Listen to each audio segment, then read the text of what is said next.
Class 10th अपनी science का पहला chapter chemical reaction and equations, इसकी हम सारी एक्टिविटीज़ चला रहे हैं, यानी इसकी सीरीज चल रही है और उसका आज हम करने वाले एक्टिविटी नंबर 1.9। तो ये एक्टिविटी आपके एग्जाम में बहुत बार पूछी जाती है और जब ये एक्टिविटी आती है ना बच्चों तो 3 से 4 मार्क्स में आती है। तो चलिए समझते हैं इसको।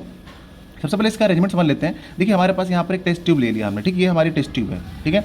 इसके अंदर यहाँ पर एक जो रेड कलर का आपको दिख रहा है ये थ्रेड है, अपना धागा बांध दिया गया है और कॉपर सल्फेट का इसमें सोल्यूशन डाल दिया गया है, ठीक है। कॉपर सल्फेट का एक सोल्यूशन भर दिया गया है और ये सोल्यूशन जो है आपको दिख रहा है यहाँ पर ये कॉपर सल्फेट का है, ठीक है।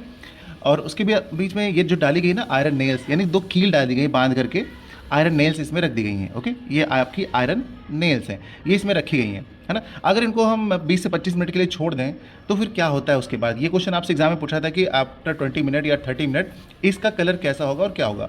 ये वाली जो अपनी यहाँ पे नेल देख रहे हैं ये ओरिजिनल है आपकी और ये आपकी इसके 20 मिनट के बाद है। तो 20 मिनट के बाद वाली का कलर जो है वो ब्राउन हो जाता है, ठीक है। 20 मिनट के बाद वाली जो आपकी आयरन नेल है उसका कलर ब्राउन हो जाता है, ओके। अगर इस टेस्ट ट्यूब की बात करें यहाँ पर तो इसका नाम हम दे देते हैं टेस्ट ट्यूब बी दे देते हैं, चलिए टेस्ट ट्यूब बी है, ठीक है। और जो नीचे नीचे हम लोगों ने 2 टेस्ट ट्यूब ले रखी है ना, इसमें से ये टेस्ट ट्यूब ए है और ये टेस्ट ट्यूब अपनी बी है, ठीक है। तो ये बी वाली है जिसमें हम लोगों ने आयरन नेट डाला था और ये अपनी ओरिजिनल एक अलग से सोल्यूशन लेके रखा हुआ है। आपको पता है कॉपर सल्फेट जो सोल्यूशन होता है उसका ओरिजिनल कलर कैसा होता है, उसका ओरिजिनल कलर होता है बच्चों ब्लू, ठीक है। उसका ओरिजिनल कलर कैसा होता है कॉपर सल्फेट का, ब्लू कलर होता है ना। तो ये ब्लू ही है, लेकिन इस वाले में हम लोगों ने डाल रखा था ये आयरन नेल बी वाले में, ठीक है। तो इसका कलर आखिर चेंज कैसे हो गया, फेड हो गया।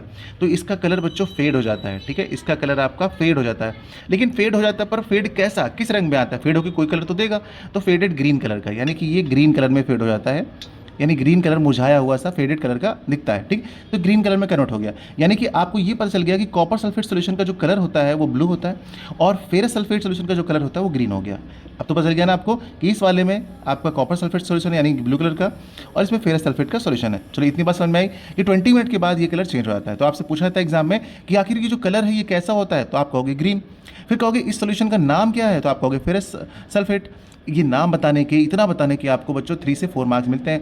अब एक क्वेश्चन ये भी आता है कि आखिर इस आयरन नेल का कलर जो है वो ब्राउन कैसे हो गया, क्यों हो गया ब्राउन। तो उसके लिए आप कहोगे ये कि जो आयरन है ना, जो आयरन है वो मोर रिएक्टिव है than copper, so iron displaces the copper and form ferrous sulphate. So colour जो है इस नेल का वो ब्राउन हो जाता है क्योंकि आयरन ज़्यादा स्ट्रॉन्ग है तो वो कॉपर को डिस्प्लेस कर देता है। इसको हम समझेंगे केमिकल रिएक्शन से। चलिए इसको हम केमिकल रिएक्शन से आपको समझाते हैं कि आखिर ये कलर कैसे चेंज हो रहा है। देखिए हमने क्या लिया था, कॉपर सल्फेट का सॉल्यूशन लिया था, ओके। और हमने इसमें क्या डाला, आयरन नेल। आयरन नेल यानी कि उसको हम आयरन से दिखाते हैं, तो आयरन का फॉर्मूला आपका Fe होता है बच्चों, सभी को पता है Fe, ओके। कॉपर सल्फेट का सॉल्यूशन भी सभी को पता होगा, इसका फॉर्मूला क्या होता है CuSO4। ये हो गया आपका कॉपर सल्फेट का सॉल्यूशन। अब अगर इन दोनों की रिएक्शन हुई तो ये जो आयरन है ये मोर रिएक्टिव है तो ये इसको डिस्प्लेस कर देगा, तो ये बना लेगा आपका FeSO4, ठीक है। इसने FeSO4 बना लिया और यहाँ से कॉपर को इसने डिस्प्लेस कर दिया। तो आप देख रहे हैं ध्यान से कि आयरन ज़्यादा रिएक्टिव है तभी तो इसको डिस्प्लेस कर पाया, तो और जब डिस्प्लेस कर दिया तो इसने बना लिया फेरस सल्फेट। अब यहाँ पर जो फेरस सल्फेट है ना, इस फेरस सल्फेट का ही कलर है ग्रीन कलर होता है, यही है आपका ग्रीन कलर का होता है। ये ध्यान रखिएगा, ये रिएक्शन बहुत इंपॉर्टेंट है। और कॉपर सल्फेट का कलर आपका ब्लू होता है, तो ब्लू से ग्रीन में हो गया और वो भी फेडेड ग्रीन में। तो ये कंप्लीट रिएक्शन आप ध्यान रखिएगा। आपसे ये भी पूछा जाता है कि ये किस टाइप की केमिकल रिएक्शन है, तो देखिए ध्यान से, मैंने कहा ना डिस्प्लेस कर रहा है, तो ये एक डिस्प्लेसमेंट रिएक्शन है आपकी, ठीक है।